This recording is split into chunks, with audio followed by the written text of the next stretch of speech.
um dia, Senhor, na tua presença, que possamos, Senhor, adquirir o seu conhecimento, Senhor, sabedoria, Senhor, dar-nos discernimento para que possamos entender, Senhor, o estudo.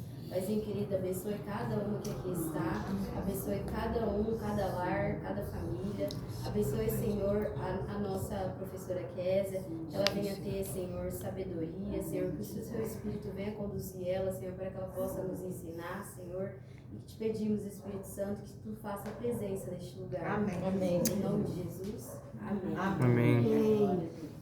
Amém. E nós vamos continuar aqui, né? Depois da descida do Espírito Santo, né? Em Pentecostes, o pessoal começou realmente a fazer a obra do Espírito Santo.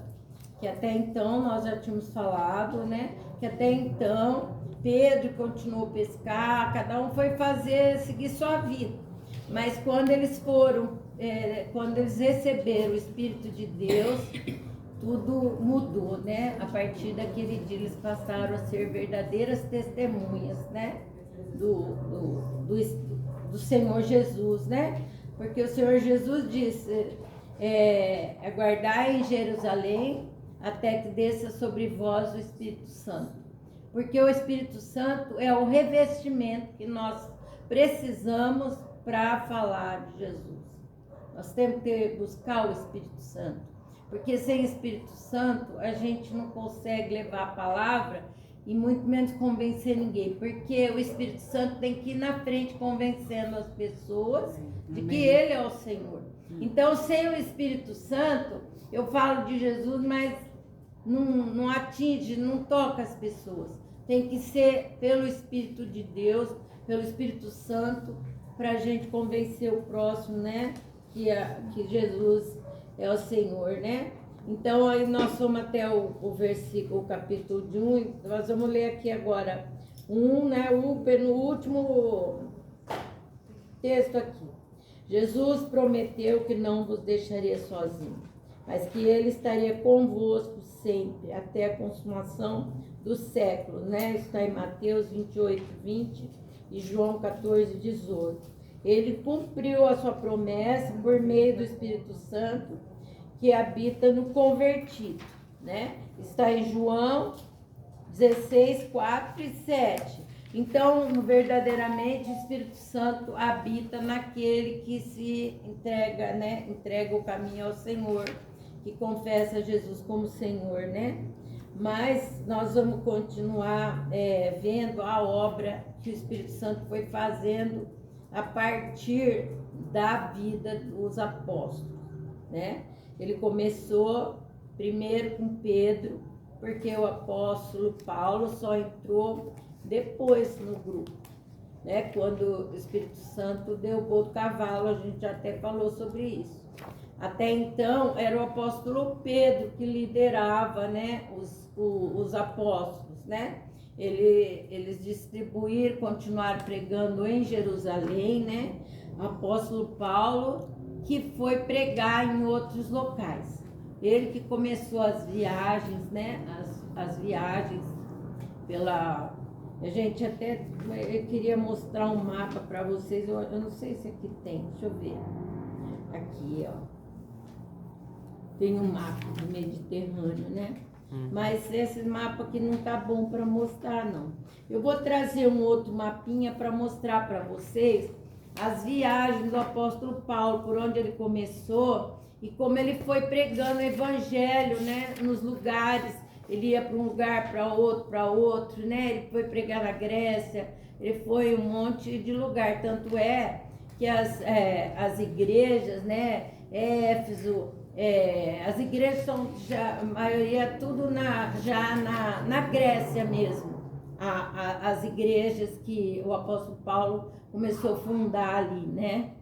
Então, ele começou a fazer essa obra do Espírito Santo bem depois dos apóstolos, porque foi quando ele foi derrubado no caminho de Damasco, depois que Estevão morreu, né?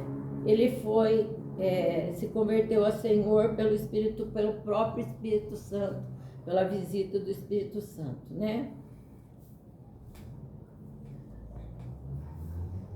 Aqui está falando da morte de João, né? Que João ascendeu aos céus, ele já no mesmo dia que ele foi morto, né? O apóstolo Estevão, né? Quando foi morto, ele já ascendeu ao céu, porque ele teve aquela visão de Jesus, né? Abrindo o céu e em pé à direita de Deus Pai, né? Olha, a gente ter uma experiência dessa na hora da morte, uma coisa assim, né? Ele viu o céu aberto, viu o Senhor Jesus, o Senhor ficou em pé para receber, né? Estevão, que foi o primeiro mártir depois da conversão mesmo, né? Da descida do Espírito Santo, ele foi o primeiro, né? E ele teve essa visão, né? De ver a cidade, o céu se abrindo para ele, né? E ser recebido pelo próprio Senhor Jesus, né? Jesus dissera anteriormente, aí no terceiro parágrafo, que o Espírito Santo não viria até que ele partisse, João 16:7. Por essa razão, o livro de Atos apresenta a partida de Jesus no primeiro capítulo e a vinda do Espírito Santo no capítulo 2, justaponto, um ao lado do outro, né? Por quê? A gente sabe que foi o apóstolo Lucas que escreveu, né, apóstolo de Jesus, que escreveu o livro de Atos. Ele escreveu esse livro, a gente já falou sobre isso, né? Ele escreveu para Teófilo, né? Ele escreveu esse livro. Provavelmente essa pessoa era um ilustre que era um financiador da obra deles, né? Só estou dando uma recapituladinha para falar para vocês a partir daí. E ele começou a escrever o livro de Atos justamente para mostrar o que estava acontecendo, certo? Tá acontecendo isso, os apóstolos estão fazendo isso, o Espírito Santo está agindo assim, aconteceu isso, foi contando, né? Ele veio contando a história dos apóstolos, né? E aí ele vai contar também a conversão de Paulo, justamente para mostrar para eles a importância que foi para Teófilo, né? A importância que foi a vinda do Espírito Santo quando Jesus ascendeu aos céus. Porque é o Espírito Santo que nos convence do pecado, da justiça e do juízo. Certo? A segunda vinda de Cristo e o estabelecimento do seu reino ocorrerá do mesmo modo como Jesus ascendeu, física e visivelmente nas nuvens, né? A distância do caminho de um sábado era uma distância permitida pelos judeus para uma viagem no sábado, que dava mais ou menos cerca de 800 metros. Qualquer um que viajasse além desse percurso não estaria cumprindo o mandamento. Por que tem essa norma? Eles eram legalistas, né? No sábado não podia fazer nada. Eu conheço o prédio lá em São Paulo de judeus que no sábado nem os botões eles não apertam, eles só falam que quero tal andar para descer, para subir, porque não pode fazer nada nesse dia. Então eles continuam legalistas, os judeus, certo? Mas nós estamos no Espírito Santo. Isso aqui, essa distância não tem nada a ver conosco, mesmo porque nós somos gentios. Alguém sabe me dizer o que quer dizer gentil? Alguém sabe? São as pessoas que não são, que Jesus não veio, né, para essa nacionalidade. Nós somos pessoas que seriam fora da herança, fora da promessa de Deus. Mas a palavra gentil quer dizer gentinha, né? Porque assim como os samaritanos, nós não éramos considerados, né? Porque nós éramos, o povo fora dos judeus era considerado gentinha. Tinha os samaritanos, tinha os publicanos, tinha os saduceus, mas o povo, nós que somos de outro ainda, outra esfera geográfica, nós somos considerados gentinha, né? Quer dizer gentios, certo? Nossa, e hoje a gente acha outra coisa, né? A gente se acha. A gente se acha, mas não. Nós somos gentinha, considerados gentinha.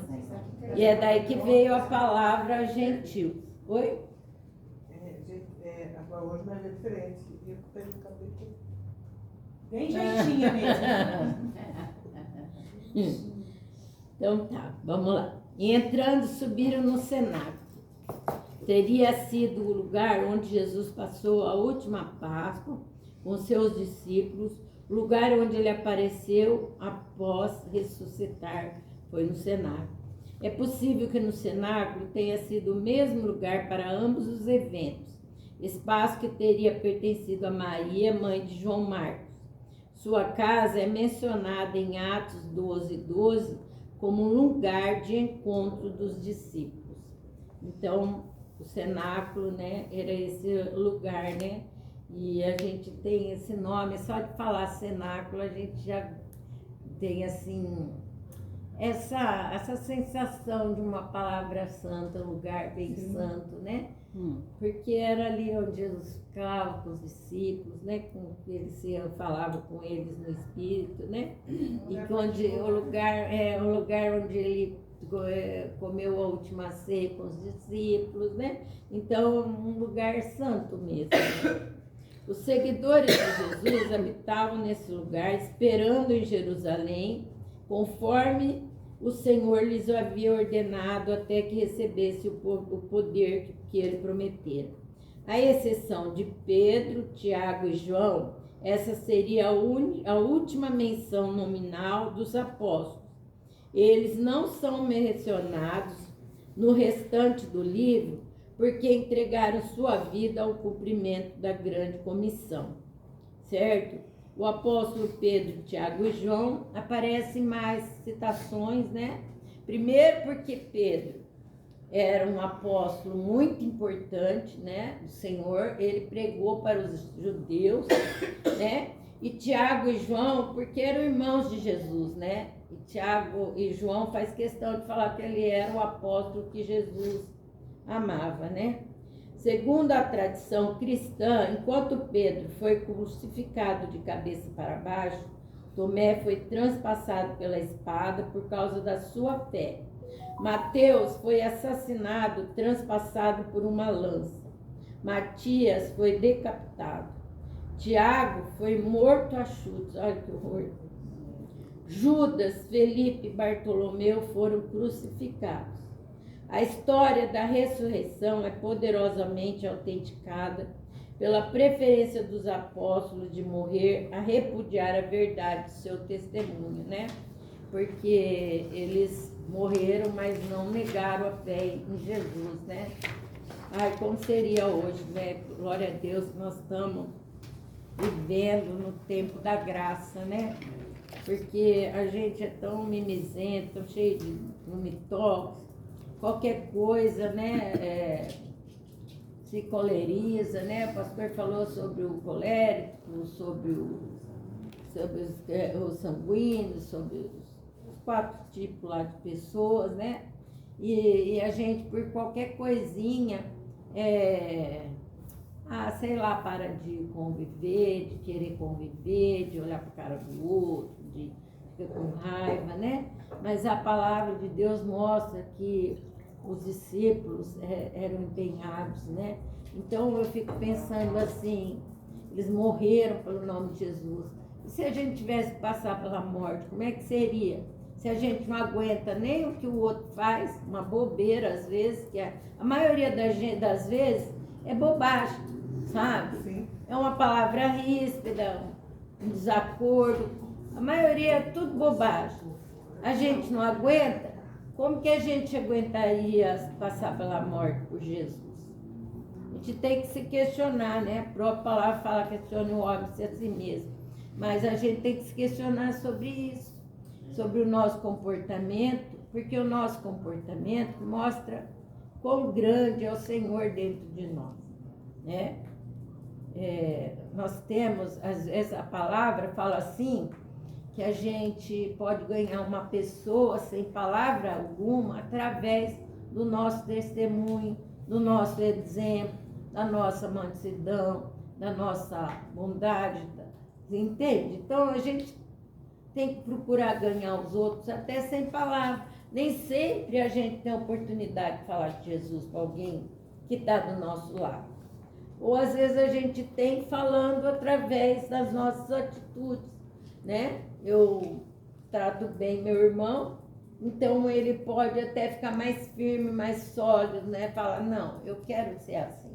Eu tenho que ser esse exemplo para o meu próximo, sabe? Para ele se espelhar em mim como... Porque se a gente não consegue ficar coeso, nem dentro da igreja, que somos todos, processamos a mesma fé, somos todos cristãos, temos o Espírito Santo, como que a gente faz para conviver com outras pessoas que têm um comportamento maluco por aí? Né? Essas que é para quem a gente tem que pregar o evangelho de fato, né? Então a gente tem que avaliar essa questão para melhorar a nossa conduta, sobretudo dentro da igreja, para o nosso irmão dentro da igreja, para as pessoas que estão vindo para a igreja, que estão sendo acolhidas pela igreja, né? Porque uma palavra, não importa, às vezes eu falo para ela que eu tenho intimidade, mas um outro que está lá, que começou a entrar na igreja, não está acostumado, vê a rispidez e fala assim, eu não quero ficar nesse lugar, né? Se ele que é crente age desse jeito, eu vou ficar aqui fazendo o quê, né? Então, a gente tem que ser testemunha, né? Tem que mostrar para o próximo que o Espírito Santo verdadeiramente habita dentro de nós, né? Aqui está escrito assim, na página 292. As pessoas podem optar por mentir quando conveniente, mas aqueles homens alegremente sacrificaram a vida a fim de perpetuar consentimento engano. Eles fizeram isso, né? Eles não mentiram, não negaram mais Jesus, né? A gente sabe que Pedro negou Jesus enquanto ele não tinha o Espírito Santo. Mas depois que o Espírito Santo desceu sobre ele, nunca mais, né? Tanto que ele passou a fazer a obra, né? Do Espírito Santo, a servir o Senhor de todo o seu coração, de toda a sua alma e de todo o seu entendimento. E aqui fala, nenhum dos apóstolos negou o que tinha testemunhado, a morte, o sepultamento e a ressurreição de Jesus Cristo. Nenhum deles deu as costas para o testemunho ou voltou-se contra o seu relato pessoal da ressurreição de Cristo.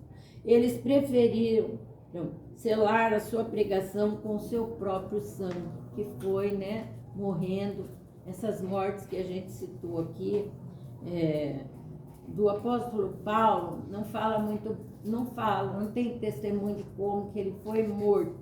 Só sabe que ele foi morto na perseguição de Nero, né? Ele teve alguém que teve uma revelação que falou que ele não devia ir para Jerusalém, mas ele sabia que o Espírito Santo já tinha falado para ele que era o tempo dele, né? E ele sempre pregou isso, né? O meu viver é Cristo e o morrer é lucro, sabe? Então ele falou assim, eu prefiro morrer do que ficar aqui, porque eu sei que minha morte será o fim da dor, né? Nesse lugar. Porque o apóstolo Paulo, entre todos, o Senhor falou assim para ele, porque quando Jesus falou com ele no caminho de Damasco, ele falou assim, você vai ver o quanto que importa morrer pelo meu nome, sofrer pelo meu nome.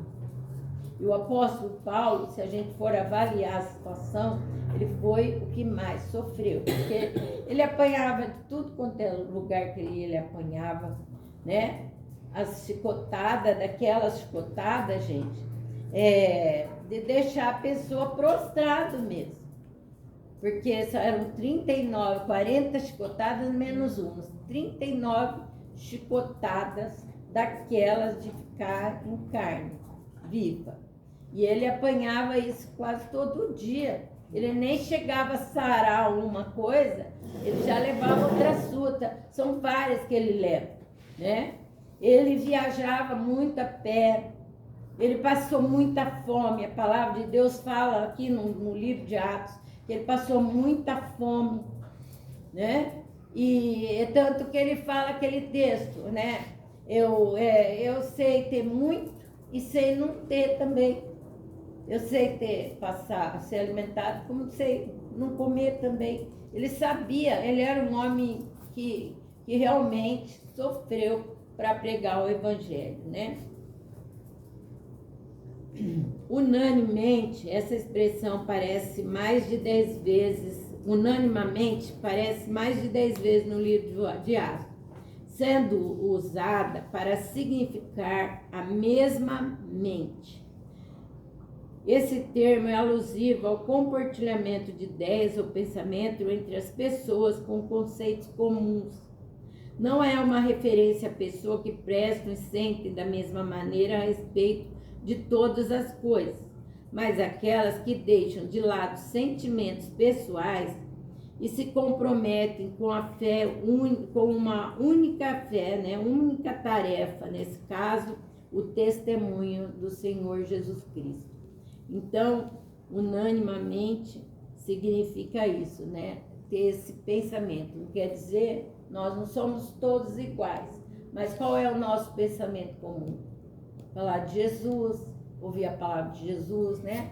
Então, unanimamente, nós estamos reunidos aqui para ouvir a palavra do Senhor, para aprender mais de Jesus Cristo, né? Para fortalecer o nosso homem interior, né?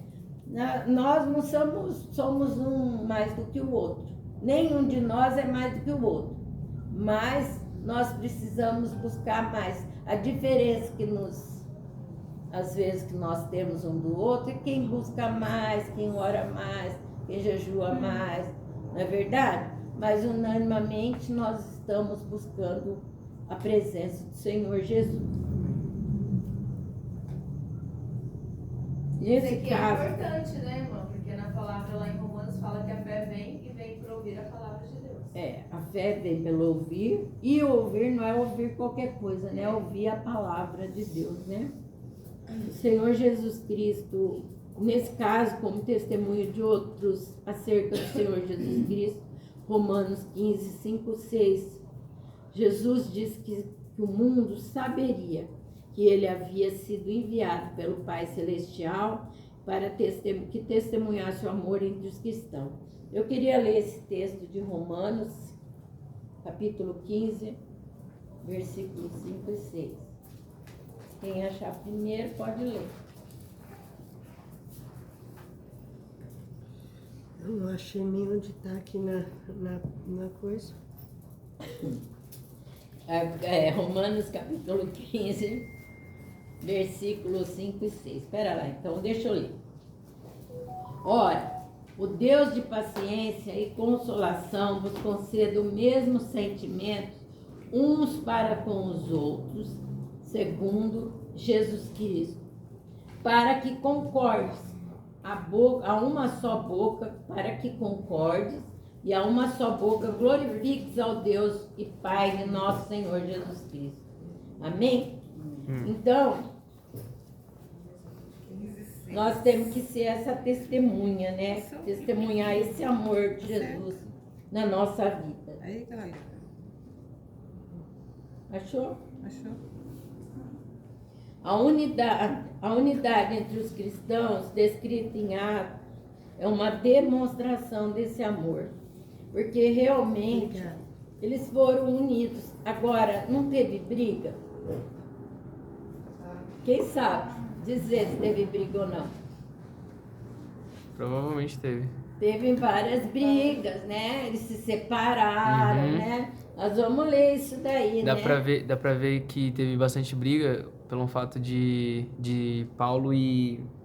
Barnabé? Isso, deles brigarem. E aí vai Paulo e Silas para um canto, Barnabé Bom, e João Marcos para outro. para outro. Isso. Então, eles brigavam, eles discordavam uns entre o outro. mas eles eram unânimes Na pregação. na pregação Uhum. do Evangelho. Sim. Certo? Isso que é importante. Por isso que eu falei, a gente pode ter divergência de pensamento e tudo, de comportamento, mas nós temos que ser unânimes, né, na palavra, naquilo que nós cremos, né, para levar o Evangelho para quem precisa. Pedro assumiu a posição de liderança desde os primeiros dias do chamado dos apóstolos. Apesar de seus frequentes erros, ele nunca deixou de ser ousado a tratar de problemas. Era inevitável ter de lidar com a questão de Judas Iscariotes. No cenáculo, 120 pessoas estavam reunidas e a maioria delas, sem dúvida, eram aquelas que testemunharam a ascensão de Jesus Cristo, que está em 1 Coríntios 15, 6. Vamos ler esse aqui. 1 Coríntios 15, 6.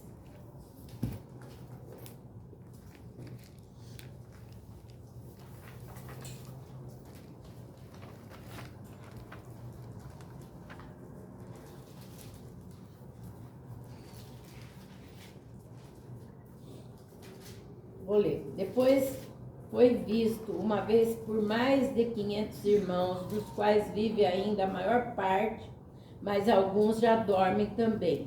Depois foi visto por Tiago, depois por todos os apóstolos, e por derradeiro de todos me apareceu também a mim como um abortivo, porque eu sou o menor dos apóstolos, né? Quem está falando isso foi Cefas, né? Deixa eu ver se foi. E foi visto por Cefas, depois pelos 12, né? A ascensão de Jesus. Então, os apóstolos tiveram a oportunidade de ver a ascensão de Jesus ao céu, né? Depois que ele estava no cenáculo, que ele partiu o pão, que eles o reconheceram pelo partir do pão, foi ali no cenáculo que Jesus falou que ia descer sobre eles o Espírito Santo. Então ali Jesus estava falando com eles, mas ele já tinha, ele só não tinha ascendido ao céu, mas ele estava no corpo já glorificado, né? Então Jesus falou com eles, explicou para eles o que ele ia fazer. Ia mandar enviar o Espírito Santo, que era para eles ficarem ali, né? No cenáculo, em Jerusalém, até que do alto eles fossem revestidos de poder, certo?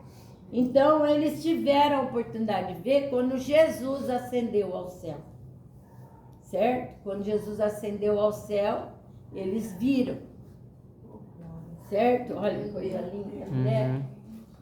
Que oportunidade, né? Nós vamos ver ele descer, irmão. Amém. Nós não vimos ele subir, mas nós vamos ver ele descer, certo? Então, por isso que eu quis ler esse texto, porque esse texto mostra, né, que eles tiveram essa oportunidade, né?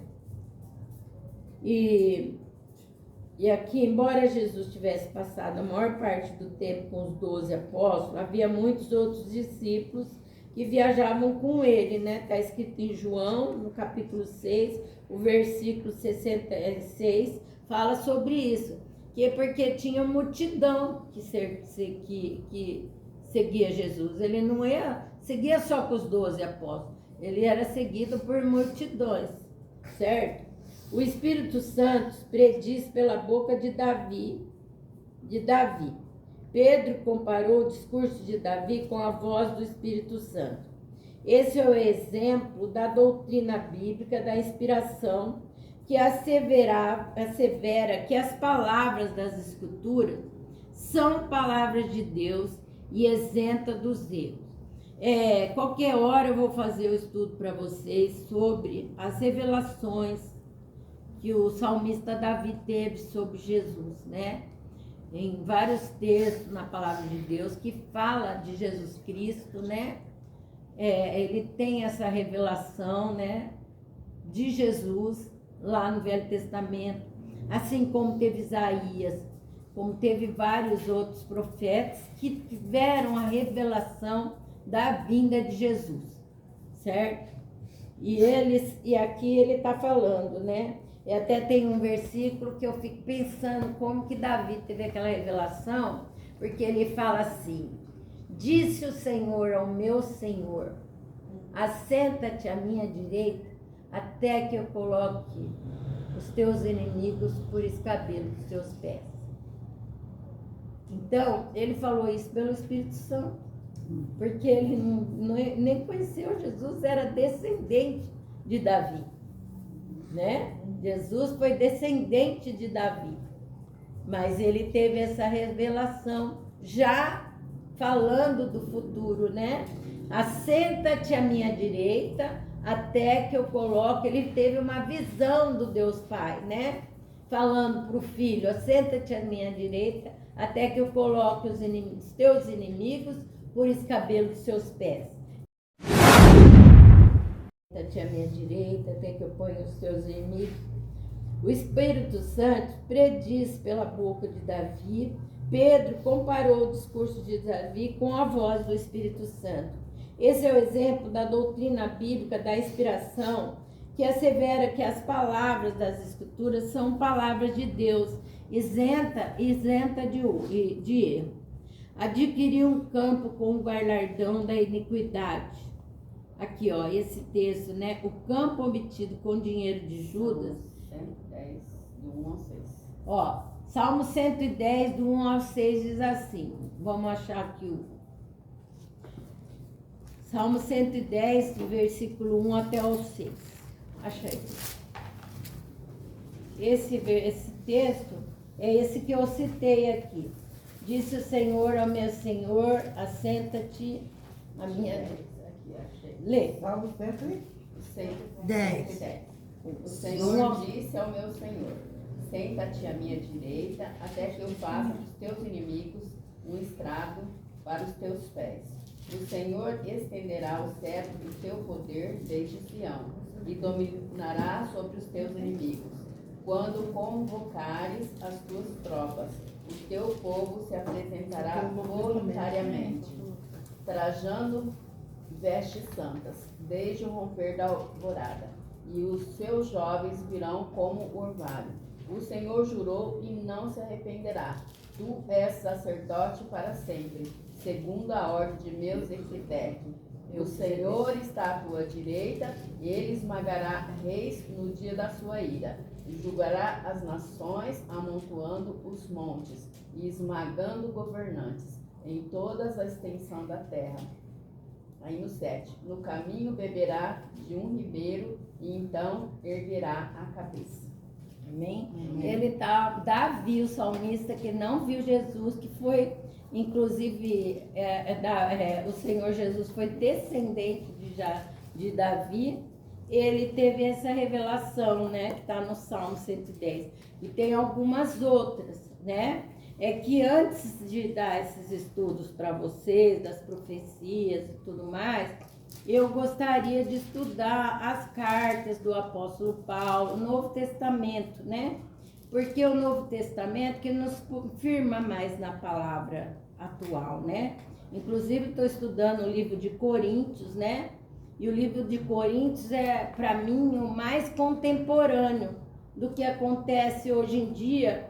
O que mais acontece hoje, que é tão igual o tempo do passado, é do livro das cartas de Coríntios. Muita coisa do que acontece ali, acontece nas igrejas atuais, né, nas discussões e tudo, de roda, porque muita coisa ali é tão, parece que está acontecendo de novo, sabe? Porque é muito contemporâneo, quer dizer, uma coisa que aconteceu lá atrás, né, há quase 2000 anos atrás, porque foi lá 100 anos, agora é tão atual, né, tão atual para nós.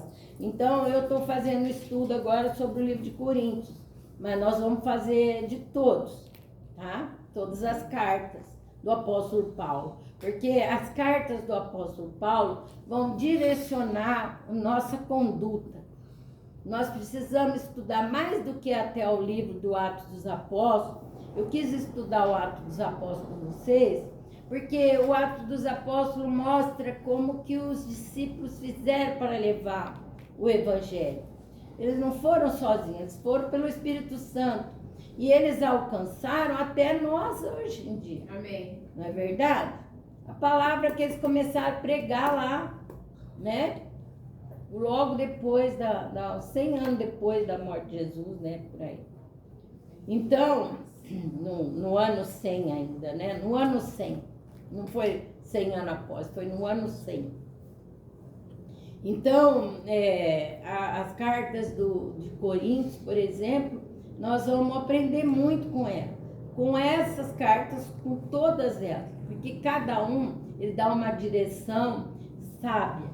O apóstolo Paulo, assim, pelo fato de ele ser um homem culto, erudito, e ter o Espírito Santo, assim, dentro dele de uma forma, assim, porque ele sempre foi muito convicto, né, da fé que ele teve, né, primeiro como fariseu e depois como cristão. Ele sempre foi muito convicto da fé, e ele tinha essa revelação do Espírito que nos encanta até o dia de hoje, porque ele nos dá uma direção muito precisa de como andar na presença do Senhor, né?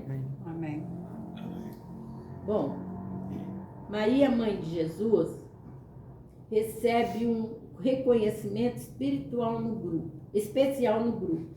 Na cruz, Jesus disse a João que tomasse conta de sua mãe. Pedro assumiu a posição de liderança desde os primeiros dias, que a gente já leu aqui, a gente já até passou essa parte, né? Que era inevitável. Por que ele assumiu? Porque, na verdade, o apóstolo Paulo não estava ainda, tá? Não esqueça desse detalhe. O apóstolo Paulo veio depois. Pedro era o apóstolo que ficou com essa responsabilidade, né? Jesus deu essa responsabilidade para ele. E era inevitável ter que lidar com a questão de Judas. Isso é que eu já li tudo, né? Vamos voltar aqui para onde a gente falou de Davi, né? Falamos do campo que Judas comprou com dinheiro, adquiriu um campo com galardão da iniquidade, que ele comprou o campo com dinheiro da entrega de Jesus, né? Rebentou pelo meio e todas as suas entranhas. Bom, considerando que o dinheiro pertencia legalmente a Judas, os sacerdotes compraram o terreno no nome dele.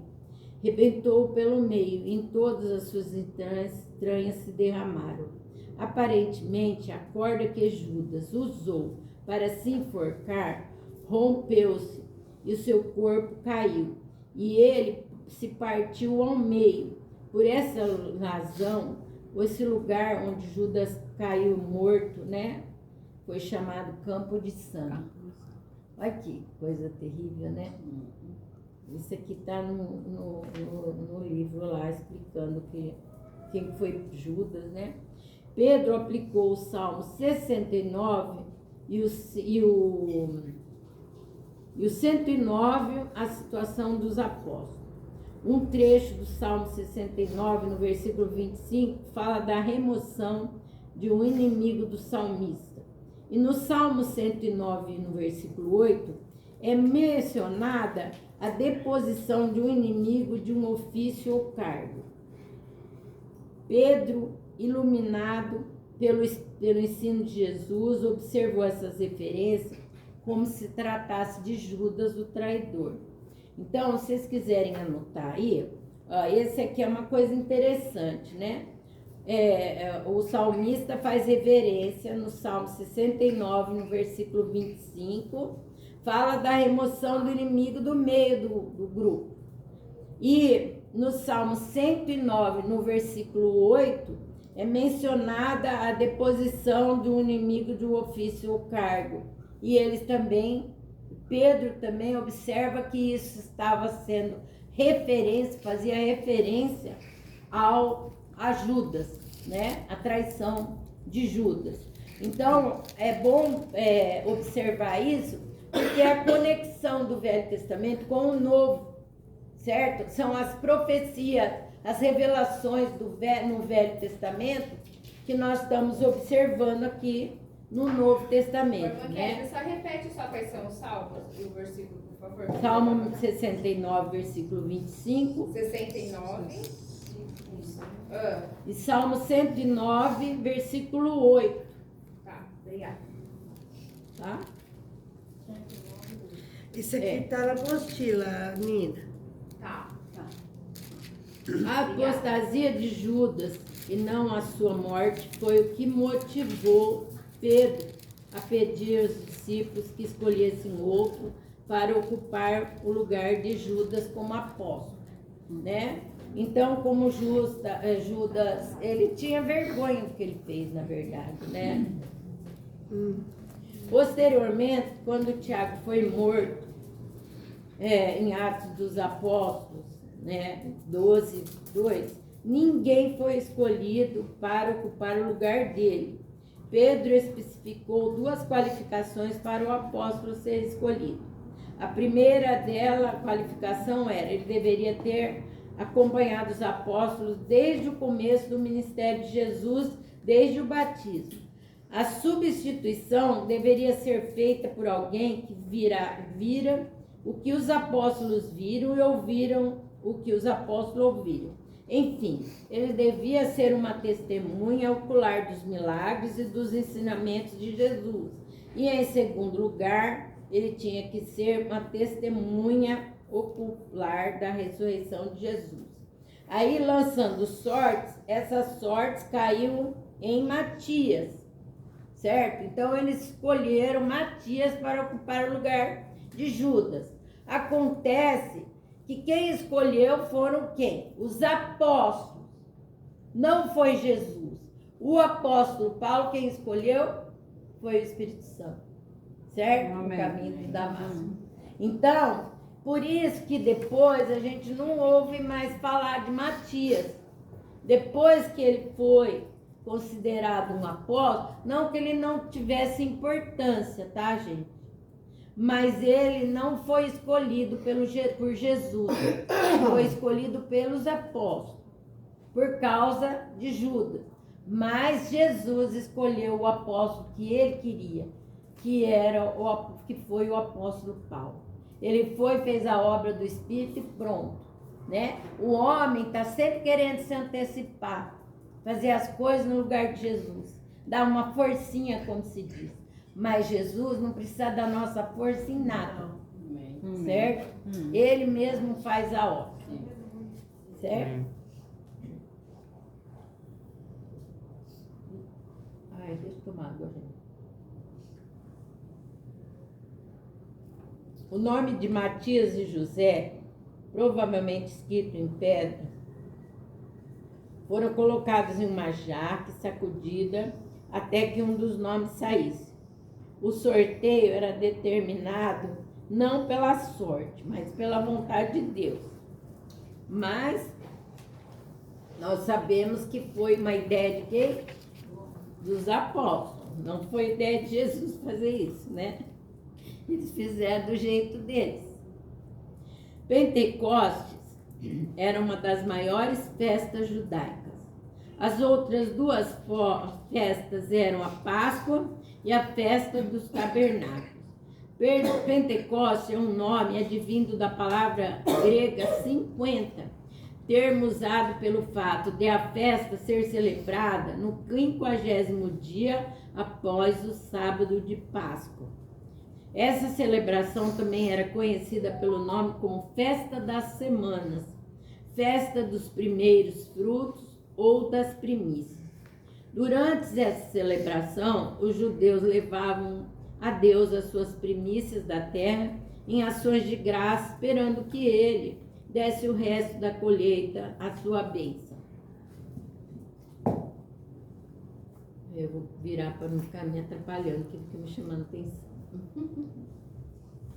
Certo? Das primícias de Cristo, assim, esse dia de Pentecostes é o dia das primícias da Igreja de Cristo, o começo da grande colheita das almas que viriam a conhecer a Cristo e a se unir à igreja por meio da obra do Espírito Santo.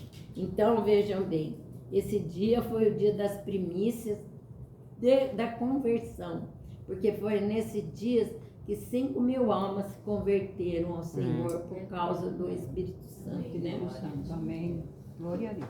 Há também alguns estudiosos que acreditam que o Pentecoste era uma festa realizada em observância à entrega da lei de Deus no Monte Sinai. Esse dia, no livro de Atos dos Apóstolos, é significante porque marca quando Deus começou a escrever a sua lei em nosso coração pelo Espírito Santo. Amém?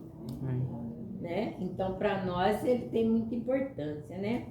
Estavam todos reunidos, muitos afirmam que todas as 120 pessoas mencionadas em Atos 1:15 estavam presentes quando o Espírito Santo veio em Pentecostes.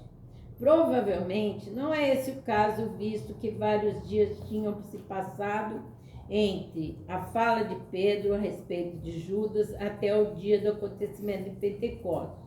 Primeiro, Lucas não diz no dia seguinte, em Atos 1:26, mas cumprindo-se o dia de Pentecostes. Segundo a descrição, estavam todos reunidos, deve naturalmente se referir ao último grupo mencionado, né? O grupo de apóstolos referidos em Atos de 1:26, né? Terceiro, aqueles que falavam em línguas em Atos 2, de 1-4, são descritos como galileus, sendo tal alusão a uma reminiscência de Atos 1:11, que se refere somente aos apóstolos.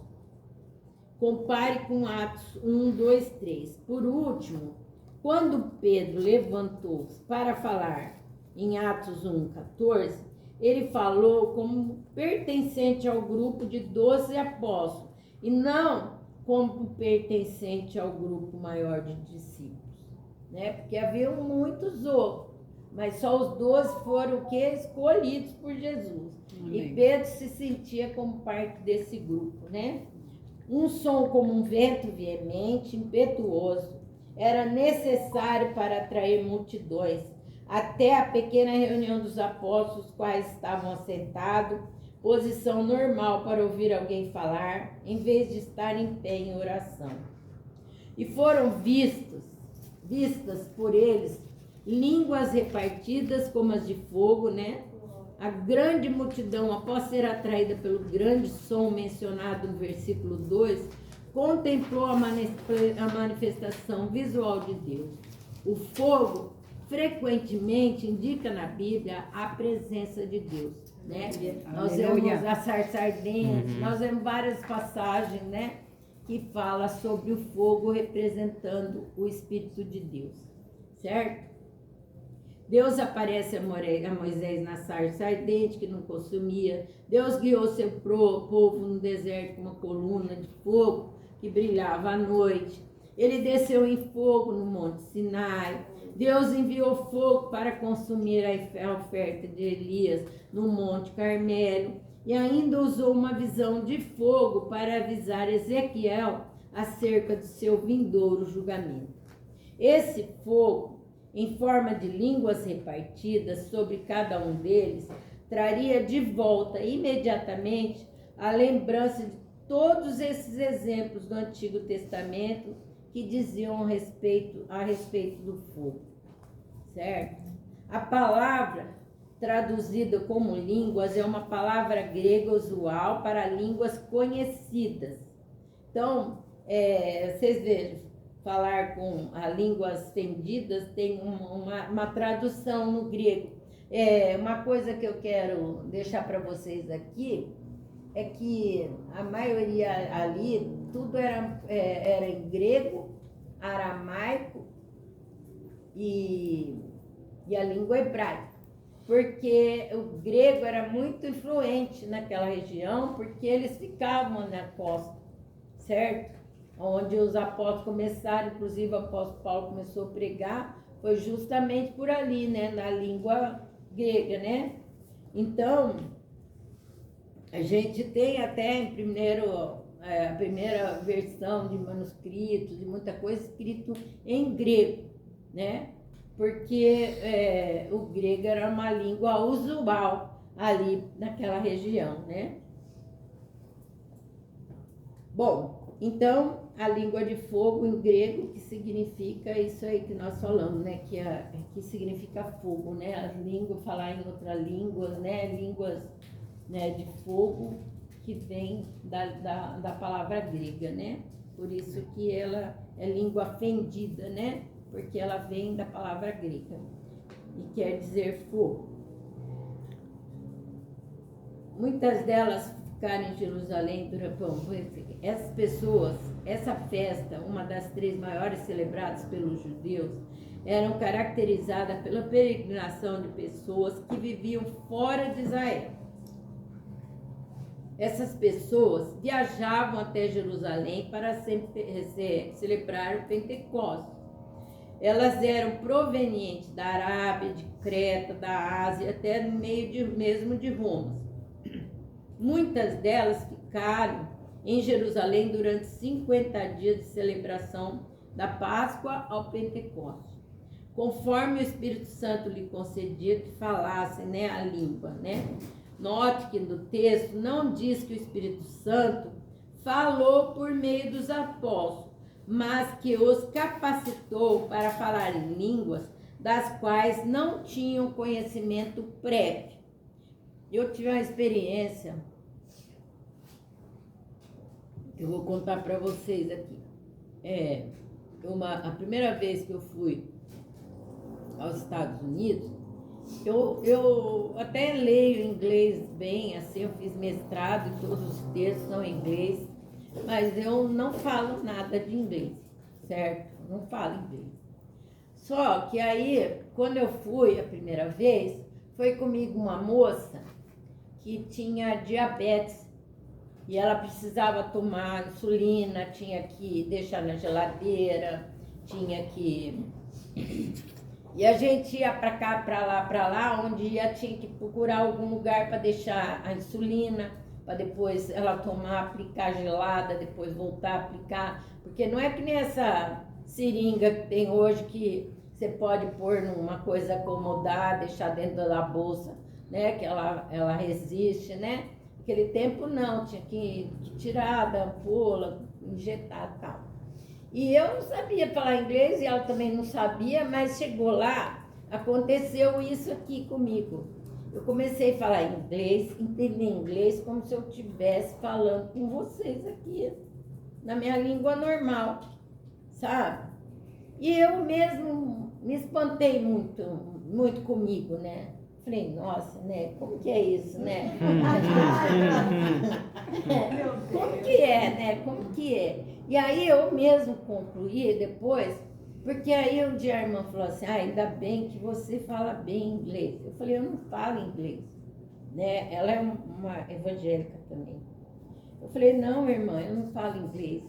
Ela falou, como não fala inglês? Você falou com todo mundo em inglês, perguntava onde era, onde pagava, onde guardava, o que fazia, onde comprava. Eu falei assim, então, eu estou mesmo perguntando para o Espírito Santo o que ele fez comigo, porque eu não falo inglês. Só que chegou lá, eu falava e entendia. Eu conversava com o motorista de ônibus, com todo mundo, falava inglês, sem falar uma palavra em inglês. Então, foi uma experiência que eu tive. E quando eu leio essa passagem, né, eu fico vendo, eu falo assim, foi assim que eles ouviram, né? Porque eles também não falavam. Não falavam grego, não falavam as línguas, mas eles falavam. De repente, eles estavam falando, ouvindo o outro responder, sabe? E era impressionante, que eu mesmo ficava batendo papo com um motorista que chamava Silvestre. E eu ficava batendo papo com ele, como se eu toda a vida tivesse falado inglês. E aí as pessoas tinham certeza que eu falava inglês. Mas foi isso que aconteceu comigo. Uma experiência que eu tive, né? Com o Espírito Santo. Glória a Deus. Foi isso aí, né? De falar na língua conforme ele me concedia, né? Então, aqui, conforme o Espírito Santo lhe concedia que falar. Note que esse texto não diz que o Espírito Santo falou por meio dos apóstolos, mas que os capacitou para falar em língua das quais não tinham conhecimento prévio. Aí quando eu fui fazer mestrado, eu apanhei para passar na prova de inglês, sabe? E aí eu fiquei com medo de não passar, porque eu não sabia. Aí fiz a prova em inglês e italiano, passei nas duas depois. Passei nas duas, meu diploma tem 2 línguas, inglês e italiano. E esse inglês, aí na prova eu ia estudar para fazer os textos, eu lia tudo em inglês, traduzia na minha cabeça, apresentava a aula em português para os professores, doutores, mas tudo foi obra do Espírito Santo, que até hoje eu não sei Estaba el ler. dueño de la lengua ahí. Até hoje eu não El sei Espíritu ler. Santo. É. Aleluya. Deus é maravilhoso. Né? Até hoje não sei inglês, então não me perguntem nada. Glória a Deus. Viu? Eu senti. A gente tem muita experiência com o Espírito Santo. Estava aí ele. É que assim, gente, a gente tem que contar as experiências que a gente tem com Jesus, que são únicas, sabe? Na vida da gente, né? Até hoje eu não sei falar inglês, eu tenho muita vontade de aprender, mas não sei. Mas quando eu precisei, Deus me deu. Aleluia. Amém?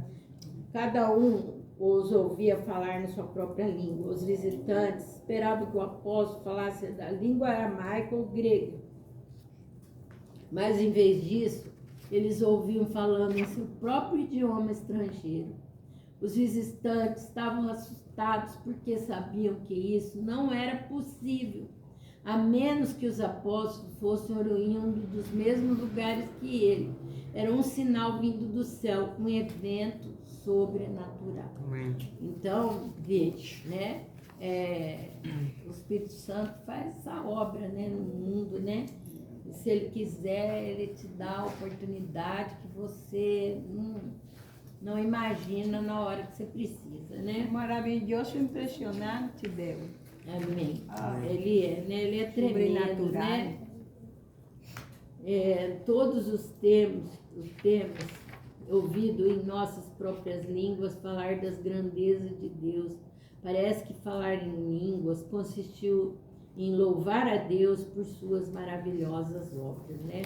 Está em Atos, capítulo 10, versículo 43, e em 1 Coríntios 14, 16. E todos se maravilharam, estavam suspensos, e outros zombandos diziam: um contraste entre os 2 grupos, os helenistas e os judeus. Ambos os grupos ouviram os apóstolos falando em línguas. O versículo trata da reação dos helenistas oriundos de várias partes do mundo. Eles entenderam os dialetos falados pelos apóstolos, consequentemente, o milagre do evento. Por outro lado, os mencionados no capítulo 13 eram os judeus que não compreendiam as línguas estrangeiras que os apóstolos estavam falando. Por essa razão, concluíram que os apóstolos estavam bêbados e falando palavras sem nexo. Porque assim, né, como eles falavam diversas línguas, né, conforme o Espírito lhe concedia, né, eles falavam a língua de vários povos que estavam ali, né? E aí, por exemplo, eu entendo português, então eu via que ela estava falando português, falava, nossa, ela sabe falar português. Mas ela só entendia, vamos supor, aramaico, ouvia falar em aramaico. A outra em grego, só ouvia falar em grego. E aí, por assim, né? Então, aí como eles só falavam, a maioria só falava uma língua, achavam que as outras línguas não eram uma língua diferente, que estava sendo dita, era qualquer coisa, certo? Então era um blá blá blá. E aí eles estavam o quê? Bêbados. Eles podiam estar bêbados, né? Então eles desconsideraram que aquela língua era do Espírito Santo, certo? Na verdade foi isso, né? Apesar de muitos ficarem maravilhados, outros não compreenderam, né? Como sempre, né? Eles achavam que os apóstolos estavam bêbados, falando palavras sem nexo. Pedro, o primeiro discípulo a reconhecer a verdade sobre Jesus, foi também o primeiro a dar testemunho do Senhor.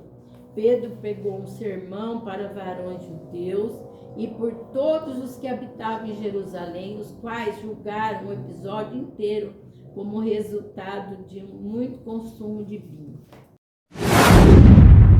Então Pedro começou, aí depois fala, nessa passagem Deus havia prometido que chegaria um tempo em que seus seguidores receberiam seu espírito, e não somente os profetas, reis e sacerdotes.